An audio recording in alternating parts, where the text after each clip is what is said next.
Hello, whole woman listeners. Guess what today is? It's part two of my interview with Kim, Reflections of Joy. Hello, lovely. How are you? I'm good. How are you? Good. I love the shade of pumpkin in your sweater. It's reminding me that my favorite season is in reach. I'm so excited. I'm in autumn. You should just love me all the time then.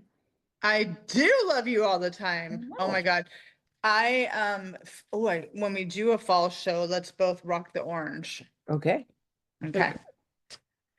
So today we're gonna finish up your book. I am gonna talk about chapters 5 through 7 and then your conclusion because it did inspire me a question. So when you're I'm ready. here. All right, my friend. So in chapter 5, I love that you titled this chapter Savor. What a great word that is. Tell our listeners how that particular word can shift our mindsets towards enjoying food instead of letting it always be a punishing thought or a shameful thought. I think most women, especially women who have found us and are listening because they've experienced that, or it is literally their daily thought process. So, talk about how you shifted that for yourself. Savor means a lot of things to me. And I think it's after working with so many people at the gym, and like we've talked before, even with our husbands, food to people is just different, right? So some people eat mindlessly, not enjoying the taste. I have to do it. I've got to satisfy my body, or I've got to fuel my body, or whatever. And some of us also get into a routine with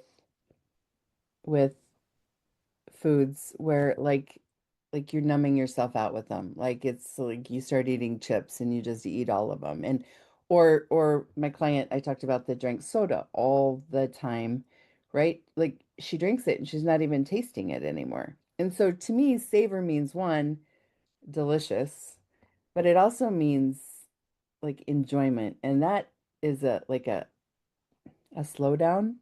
Mm, Oh, it's not just eating to get it over with. It's taking time.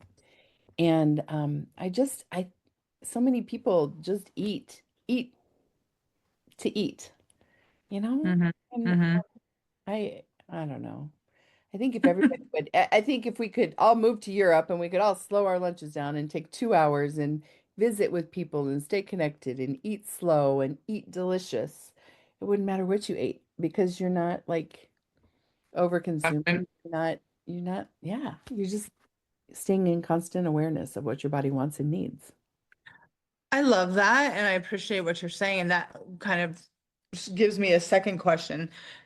I don't think moving to Europe is obviously would be wonderful, but we can't all do it. But we can implement Yeah. in our own families and our own lives that thought process and that habit. So that's a good thing. Food for thought, my friend. I like it. I like it. Hmm. Okay, let's move on to chapter 6. I hope you listeners are okay with this. I wrote my questions down because I wanted to be thorough, and that was, a few days ago, and I don't remember them, so I have to read them. So, chapter 6, your calling, that's a very powerful thing. And in this chapter, you talk about how many years you spent as a people pleaser. I love that you learned to recognize this in yourself. And why do you think we as women do this?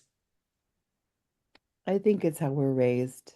I I I don't think I intentionally like raised my hand in third grade and said I'm going to be a pleaser, but um it's what I was taught as I was growing up, you know? I mean, our house was good, but it had moments where it could be tense because my parents didn't get along and whatever the case may be. And my sister and I just tried to behave all the time. And sometimes when even today, when I'm sensing situations are getting tense, Mm-hmm. I try to fix them because I Mm-hmm. want to keep enjoying the moment. I don't want to be sitting outside of something I don't want to witness. Whatever, you know? Mm-hmm. I don't I can't speak for other people. I think that the world is so much chaos that we try to keep our small circle at peace. And it's hard. It's the one bad quality I have in I have several bad qualities. No. Sure do. I haven't revealed them all yet. You're gonna find out over the course of time, but it's the one that I revert back to the most frequently. Mm, Really, it's hard for me to say no. It's hard for me to say, I'm sorry, I don't have time. It's mm, hard for me to say, I wish you well, but I can't join you. Um, and it's hard for me to not say something, watch your face drop, and then come right back and say, oh, I'm so sorry. That's not what I meant. Let me explain it to you in a different way, right? Because I want to keep you happy. mm. Um, That it's sounds like a lot of work, Kim. very difficult. It's very Yeah. difficult. Yeah. So, I mean, we could have a therapy session on that. Obviously, not today. But I guess I hear you, and that is a really hard habit to break. But I'm more curious about you telling the listeners because I want them to read your book. I don't want to give anything away because it's such a beautiful book. But how did you recognize that this was a character? Why do I try to say that word when I know I can't? When this was something about yourself, how did you learn to pinpoint, oh, that's what I'm doing? It's just time and practice and heartache and crying. I mean, like it's just soul searching and it's finally sometimes I think we have to stop and slow down and I have to write. Some other people may pray, some other people may meditate, some other people may go work out. But you Hmm. have to find that thing that brings you back to yourself where you can say, okay, what's really going on? Right? Mm, okay. And what's really going on for me is I finally figured out that I wasn't living my life as me. I Mm, was not saying what I wanted to say or what I needed to say to protect my heart and to protect my wants and my needs. And I think when the shift occurs, the rest of the world looks at him and looks at us, particularly women and think, "Oh my gosh, she's being so selfish." Or, you know, she just didn't care about anybody but herself. I mean, we've all heard it, we've all said it about people. mm, Um, but sometimes we should, if someone in my life changes all of a sudden and they've been a people pleaser and they've been this over accommodating over whatever, and then all of a sudden they seem to be offish. Often to me, because I went through it myself, it feels like maybe something's awakened in themselves and they realized how much they were shoving their wants and needs down, down, down, down, down, right? hmm And once you figure out that, hmm sometimes it goes way to the extreme. And I Yeah. did that myself. I did it myself when I was running the gym. The gym was all about me. Uh, Yeah. not with my clients, but in my family.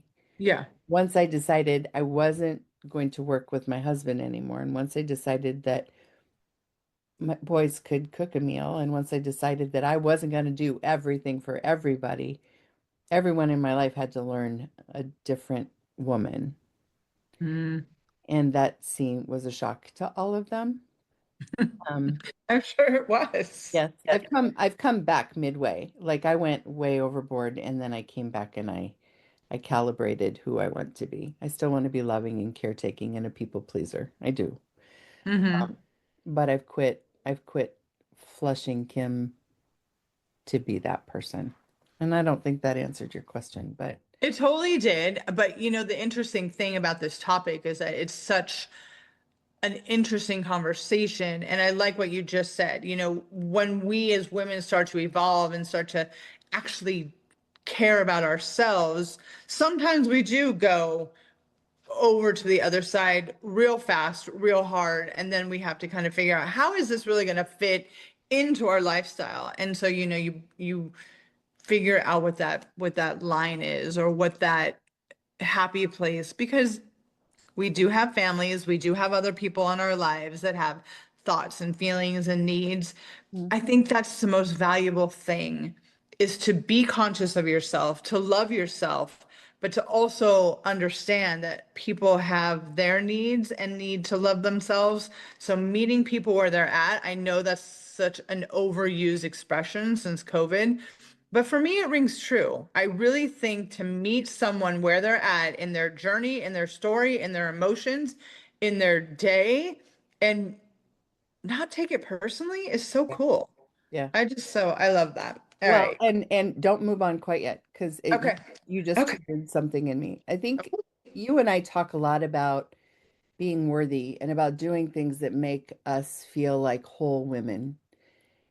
And sometimes that's a big change, right? Sometimes it's a big change. We've seen clients do it. I've done it personally. I know you have too. Mhm. Right? And I've watched people's marriages fall apart because they decided to set off on a new track and that the old track wasn't good anymore. And Mm, so like what you just said though has so much meaning because if we meet people where they are, including our most important people through these times when we're changing, hmm. I feel like our relationships can evolve into something even better than they were before, right? But Yeah. we have to be in constant communication. Yes. I when I started changing and when I decided that I wanted something different for my health and Mm, for everything in my life, I upended everything. We went through a struggle. My husband and I went through a struggle because he knew me the way I'd always been. And there were periods of time where it was really touch and go. yeah. And it wasn't until like I remember vividly the conversation. He said something to me and I retaliated back with a similar and we both looked at each other like, oh my gosh, neither one of us is happy. I mean, it was that smack that it's not just all about me. Hmm. It's not just all about him, right? We together are moving. We were like this and now we're like this. How do we get back? And it was just through a lot of good conversation and a lot of communication about this is where I see my life going. Do you want to go there too? Oh, I love that. And yeah, just we can't change everything we are and expect everybody to be cool with it. True. But there is something to be said for understanding that we all go through changes, we all evolve, we all go through seasons, trying to find our peace. Hmm. And those of the people that are in your life that just walk next to you while you're doing that are keepers, they're angels, they're awesome people, they're evolved, they're conscious. Those people who, well, you weren't like this in high school. I'm like 54. I'm like, really? Like, okay, bye-bye. Right, right. Yeah, yeah, yeah. Yep, yep. You weren't like this when you were 3 years old. I'm like, oh, Mm-mm. okay. Well, if you are, we have bigger problems. Exactly. Okay. Exactly. Are you ready to move on? I am. I am. Okay. Um, I do find it interesting that women who have gone through a self-awareness journey are always so much more peaceful after it. It's not a question, it's just a statement leading into this. So, in chapter 7, which is titled Let It Go, I love that, of course. It seems to me that you empowered yourself to own a restaurant, own a gym, write a book. Do you see what an amazing woman that you are at this stage of your life? I mean, when you look back, do you just think, I am awesome? Some days. Okay, be real, girl. Come Yeah, on. yeah, yeah. And some days I think to myself, I mean, like I spend every day realizing how blessed I am and how many experiences I've had. But sometimes I also think, girl, pick something and like how great could it be if you could like focus in, right? Yeah. And I even wrote about it today. I mean, like I hadn't written to my email list in a long time. And I thought, oh, nope, today's the day. I feel like it. And it's because I was thinking just what you said. Who is it I want to be? Right? Hmm. Because the girl that graduated from high school when she was 18, well, let's back up. The 12-year-old who thought she was going to be an Olympian swimmer, right? And then the 18-year-old who was going to go to medical school. And then the 20-year-old who just wanted to be a mom and then and on and on and on, and then a business owner and then a different business and then oh let's write.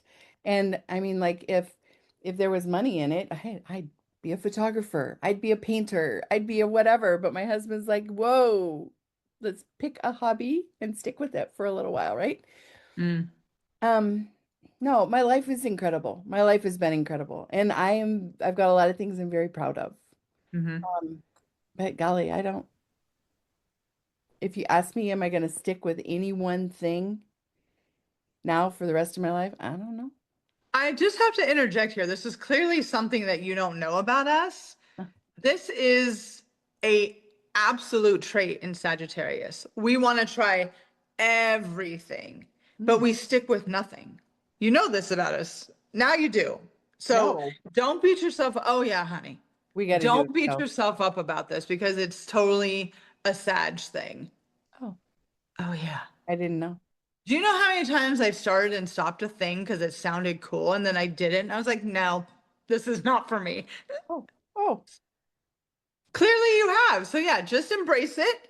It's a Sag trait. And instead of fighting against it, because what's wrong with trying something once and getting that experience or learning that knowledge or it for me it makes me feel even better knowing how clear I am when someone says do you and it might help with your people pleasing because when someone says to you do you want to go listen to live music, hell no. And I'm able to say that because I don't like being in crowds. I don't like my ears ringing for 3 days out. I just not my thing. So I'm able to have a clear boundary with that, like no thank you. hmm. So there you go, I'm helping you today. I'm taking it all in, sister.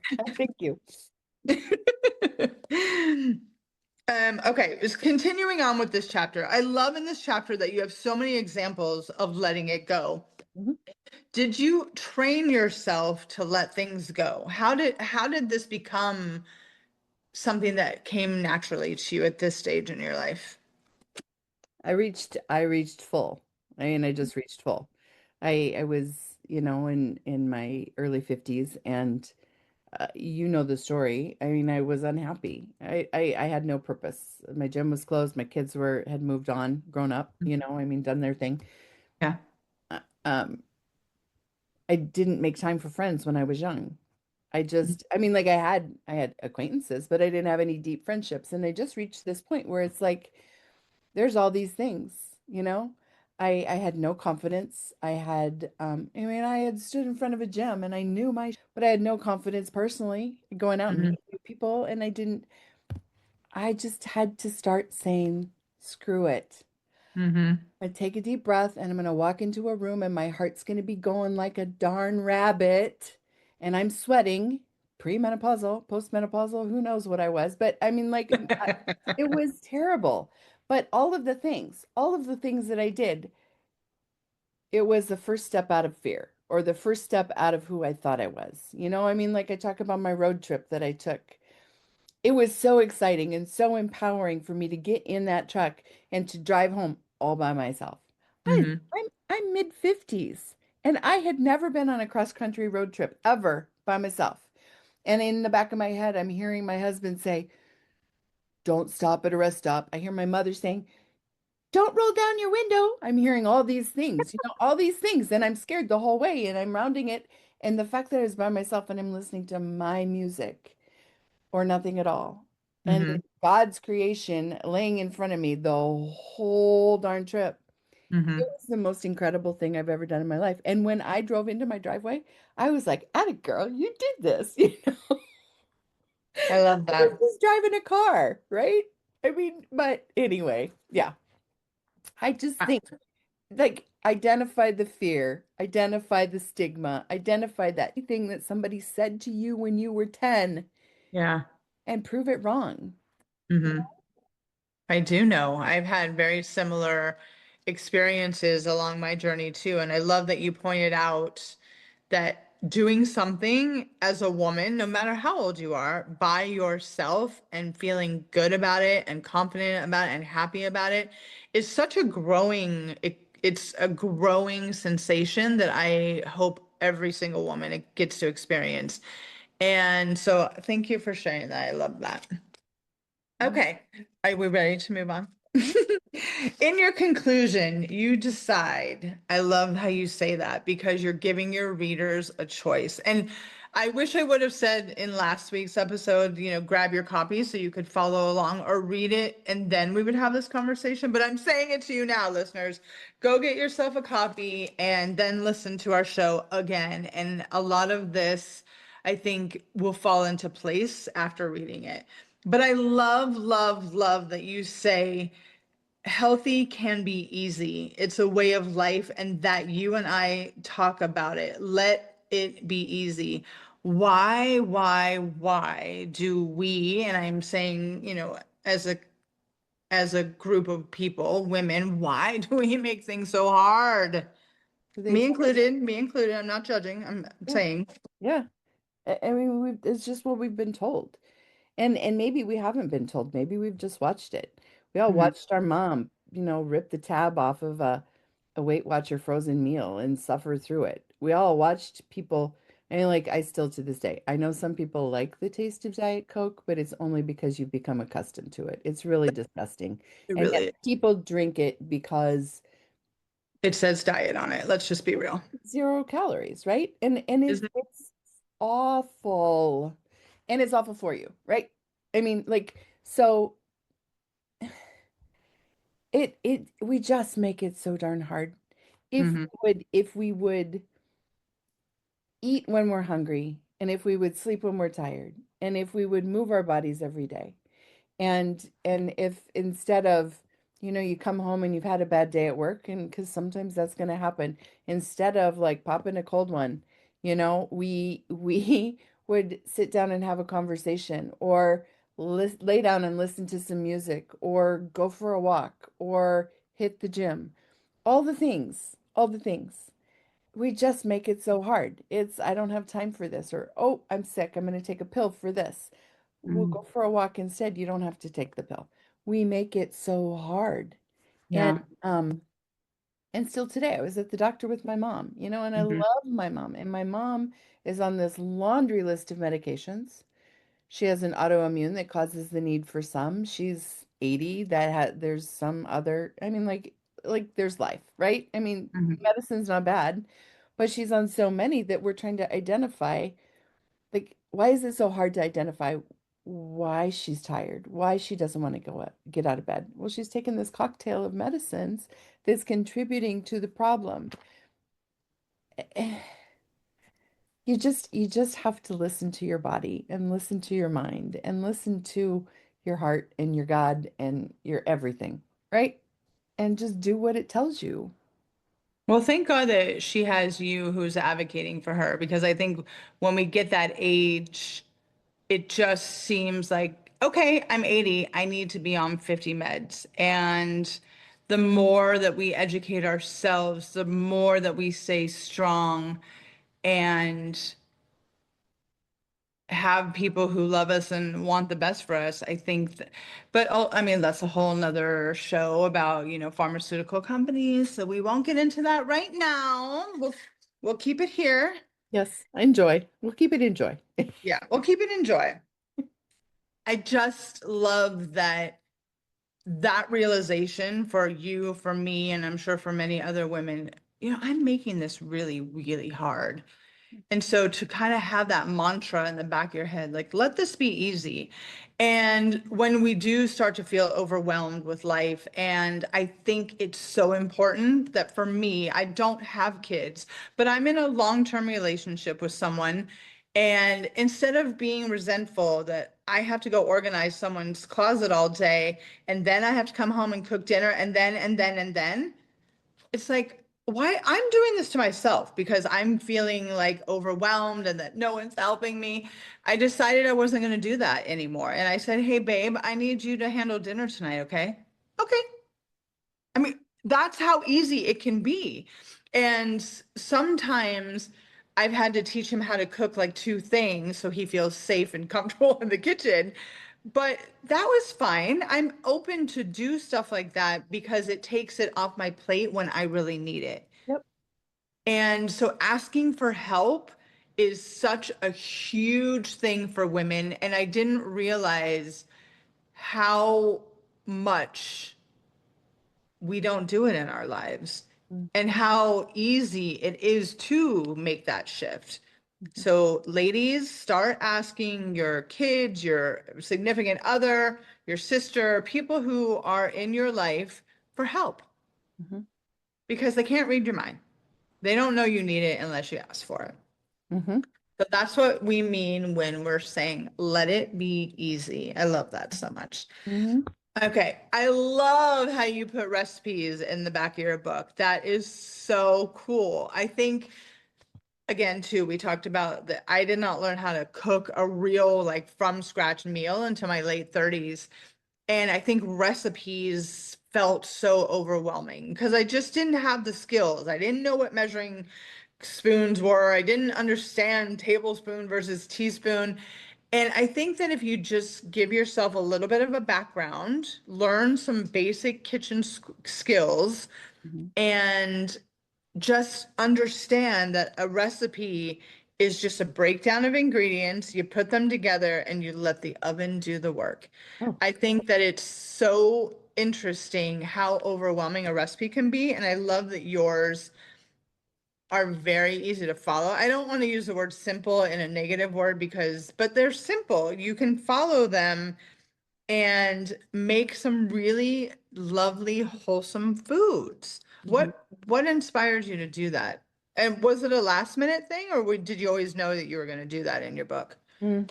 The book was going to be a manual, right? I mean, like when I started, that was my, it was just gonna, not a manual, but like a diet book, right? I was Mhm. gonna tell people what we did, and all this other stuff came into be as I was writing because the manual didn't feel right.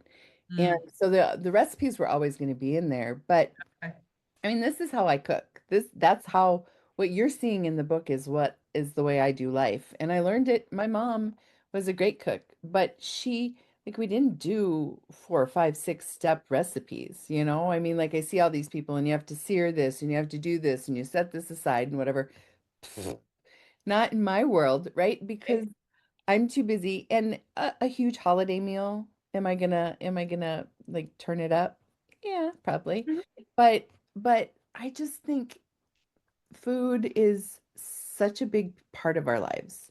Mm. And and it should be delicious. And so Right. I just want to teach people how to make it inexpensive and delicious and easy so everybody can quit saying, I don't have time. I don't have the money. Well, you don't have to. You don't have to. You can still eat Right. delicious food. Yeah. Right. Yeah.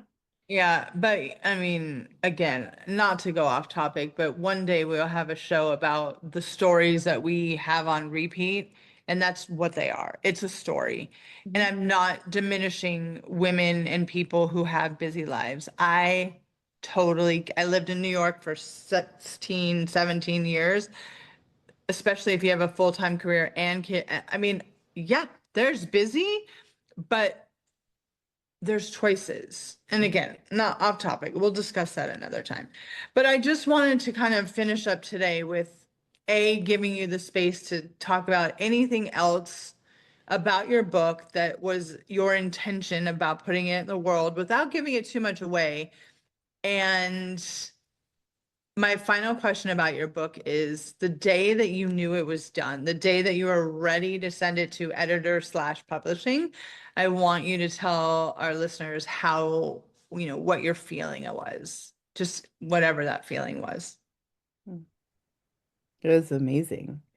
Um, because I really struggled with the ending. I didn't want to just write the let go chapter and let it sit. There had to be a wrap up. And um, my husband and I did 75 hard. And as we were in the middle of 75 hard, which I would never do again, um, I learned so much about myself, and it was just the natural ending. And it's where it can be easy came from. I mean, there, we live life with rules and regulations and expectations and all of this baggage that's been put on us either by ourselves or everybody else in the world, right?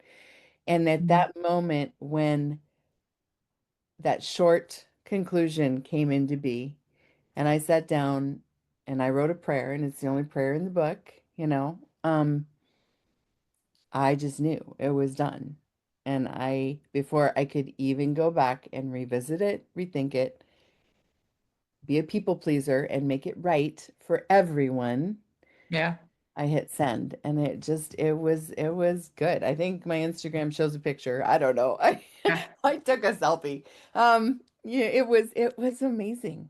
Yeah. Yeah. Yeah. Well, I'm so proud of you that you did that and you did it for yourself and you did it for womankind. And I just want to tell our listeners that it's a beautiful book. It's beautifully written and it really does have, even though you're sharing your story, it does have the message throughout that you want every woman to experience freedom and peace and happiness and love. And yeah, and you did that. Thank you. You're so welcome. So tell our listeners, if they don't know it by heart by now, where can they find your book? Where can they find you? They can find my book anywhere books are sold online. Um, most of the time Amazon, and Amazon's running some kicking sales right now on books. Everyone I look up, everyone I want to buy. It's like these great sales. So, and then Reading. I also sell books on my website, which is Kim Mosiman Wellness, and there's guest blogs there, and there's my blogs there, and there's a little bit of information about coaching. And so, yeah, if you want to know the real me, you could just go to my website. If you just want it fast, you go to Amazon. Got it. What about your soch? Where are you on socials? I am Kim Mosman everywhere. I got and I'm the whole woman, and I'm writer to writer. Yeah. Did I'm you have a any little more bit pages? diversified. Could I? I can't. Instagram told me I had the limit. I am done. I can have no more. Okay, no more. So three is the limit. No, I there's just more. realized that I said your name Mossman on our first interview. Did you? Rude. I don't know. Mosman. Mosman. Yes, Mosman. You know what? I get called all kinds of things. And Well, I the can see that. difference in the accent on my last name is the least of my worries. Okay, Okay. fair enough. All Well, right, I want friend. to say thank you so much for listening, and please, please, please go buy yourself a copy of Reflections of Joy. Thank you, friend.